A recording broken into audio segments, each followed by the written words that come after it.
Welcome to the Slop Temple. We pray this video helps.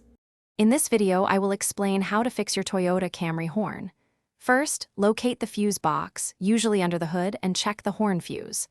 A blown fuse is a common and easy fix. Next, find the horn relay. You might hear a faint click when someone presses the horn button. If there's no click, the relay could be faulty. These initial checks can often pinpoint the problem quickly, saving you time and effort. Once you've checked the fuse and relay, it's time to test the horn unit itself. Safely disconnect the electrical connector from the horn. Then, using 2 jumper wires, carefully apply 12 volts directly to the horn's terminals. If the horn sounds, you know the horn unit is functional, and the issue lies elsewhere in the electrical circuit. If it remains silent, the horn unit likely needs replacement. If the horn unit works, the problem might be in the steering wheel or wiring.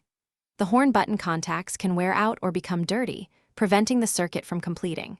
Carefully inspect the wiring for any signs of damage, fraying, or corrosion, especially where it passes through tight spaces. Also, confirm that all ground connections for the horn circuit are clean and securely fastened. A loose ground can easily disrupt the electrical flow. For more complex issues, a multimeter is invaluable for testing continuity and voltage drops across the circuit.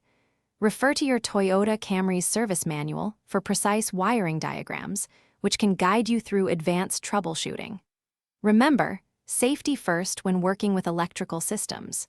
And hey, while you're under the hood, why not make your car smell great? Check the description for a link to Little Tree's black ice and other great deals to keep your ride fresh and enjoyable. Thanks for watching. Consider subscribing if we helped you.